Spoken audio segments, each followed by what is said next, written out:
Hello everyone.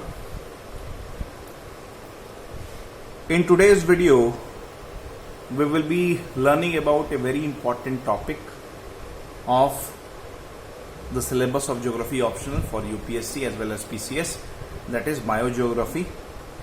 And in biogeography, the most important topic is soil. Okay, so mostly we learn about soil related things in biogeography.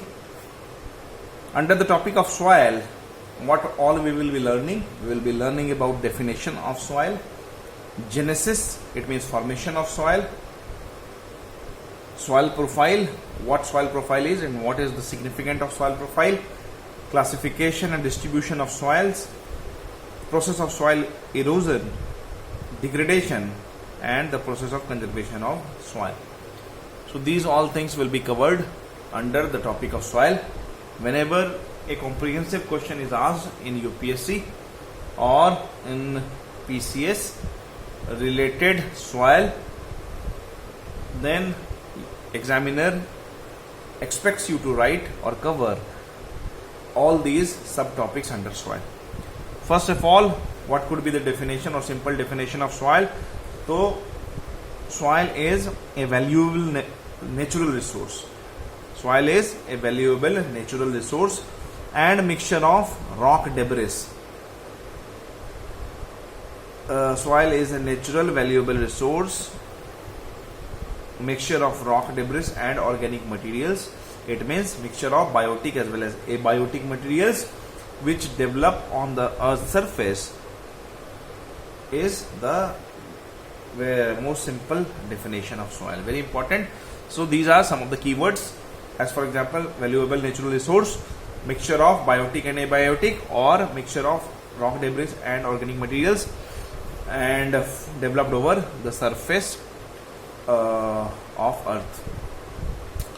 The another definition, the another way to define it is soil is a natural body and most important layer of earth's crust having biotic and abiotic component differentiated into horizons of variable depth which differ from the material below in morphology, physical makeup, chemical properties, composition and biological characteristics. So this is more comprehensive definition, whichever is easier for you to memorize and represent in examination, go with that. Okay, both is correct. Now, which all are the main components of soil?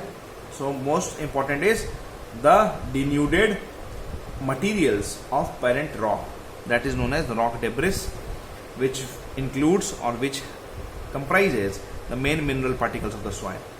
Then humus, the biotic material when is subjected for prolonged decay and decomposition, finally it gets converted into humus, which is very important factor for soil and makes the soil fertile along with mineral. Then air and water, these all are the important components of soil.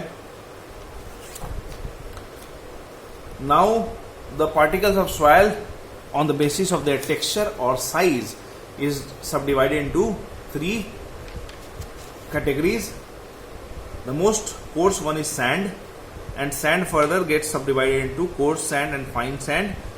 The diameter is written, then silt, the finer, then sand, and the finest is clay, whose diameter is less than 0.002 millimeter.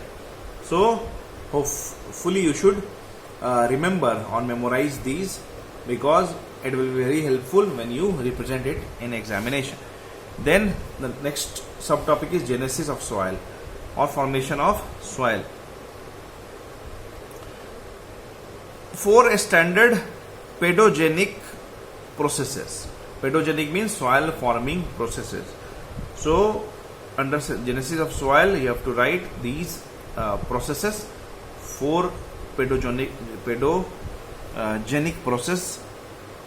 First is additions, then losses, then translocation, and then transformations.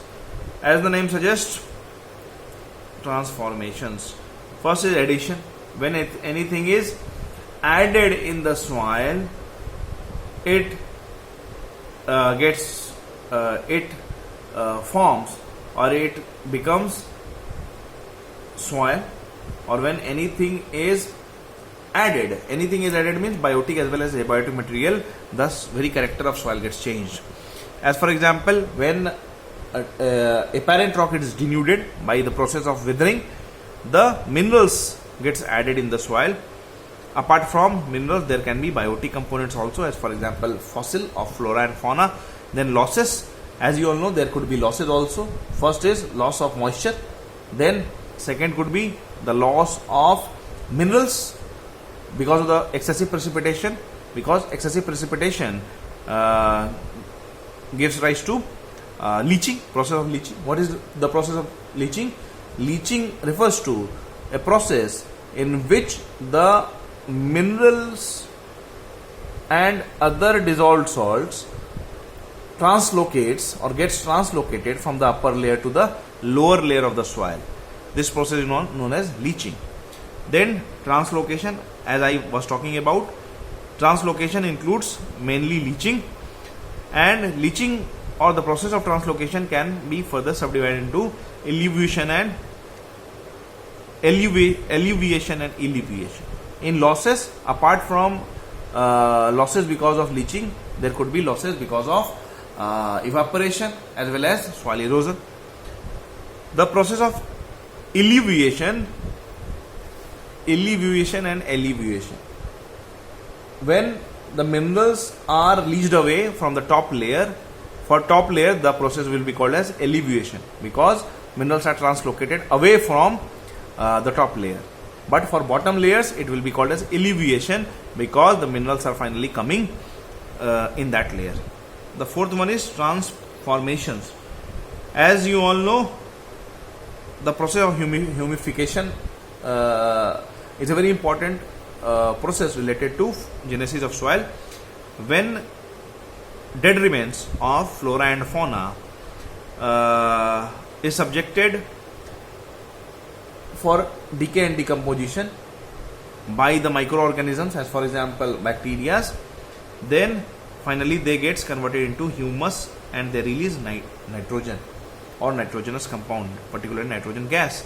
So whenever any soil is devoid of humus, it will be definitely devoid of nitrogen. Okay, and one thing to be noted over here, that prolonged process of decay and decomposition is or give rise to humus. It means if it happened only for short period of time, then the dead remains will decompose and decay and it will not be converted into humus. So this process will be called as incomplete humidification or partial humidification. Okay, now let us learn about the important factors causing or influencing genesis of soil. I have subdivided them into two categories: active factors and passive factors. Under active factors, the first one is climate. Here, a common sense suggests that parent rock as well as climate are the two important or most important factors which influence the process of genesis of soil. But sometimes climate dominates over parent rock also. Okay, there are many examples of this. Okay, so the example of this is granite. When parent rock is granite, then also the soil covering this parent rock of granite can be laterite soil or sandy soil. So this subcategories, laterite as well as sandy soil, is done only because of different climates. It means when same granite rock is subjected to different climates, there will be a formation of different types of soil. The second active agent is biota. Biota means flora as well as fauna. Okay, so whether there will be lots of fossils or a scarcity of fossils or totally soil is devoid of fossil, it totally contributes in amount of humus, because finally dead remains of flora and fauna, they get converted into humus, which is a very important factor or component of soil which makes the soil fertile. Then parent material, again I had told you parent material is important, but it is passive factor because the weather as well as plant and animal act on this, and these parent materials are not acting on anything, so it remains passive, but still it influences genesis of soil. In biota I had told you the various kind of plants and animals, they work for formation of soil. As for example, plants, when roots are growing, they break the rock. Similarly, some of the microorganisms like earthworm, they mix up the soil very well, and in this way the process of aeration happen, and in this way soil quality gets improved. Okay, these animals, they not only mix, they also happen to break the texture of the soil particle. The next passive factor is topography. Okay, when the relief or slope is a lot, or any slopy topography is there, what happens? The thick layer of soil will never be developed because of agents like wind, river and water. They will be eroded. So that is why topography plays a very important role. That is why we must know that on higher slopes the soil generally does not remain of good quality or fertile, but in valley region where slope becomes lesser, or in a plain region, soil is generally of very good quality. The next passive factor is time. Again, time is very important. If any soil which is older and is not subjected much factors of soil erosion, then that soil is considered to be a fertile and very good quality soil. If two soils are subjected in same conditions of weathering as well as soil erosion for different time, then soil which is older will definitely be more fertile. Okay, so here what is weathering I have explained for you. Weathering is an in situ process. In situ means at the same place of parent rock. Is an in situ process of denudation and breaking up of parent rock by natural agents, mostly by weather components at or near surface. So this is weathering. Types of weathering will include mechanical, chemical and biological. You all understand this. Mechanical will include it if it is done by frost action or thermal expansion or thermal squeezing. When temperature increases or reduces, there is expansion and squeezing. Then chemical factors will include process of hydrolysis, oxidation, reduction. We all have learned this in our chemistry classes of 9th, so no need to explain all these processes. Then biological weathering will include the action of flora and fauna, particularly fauna.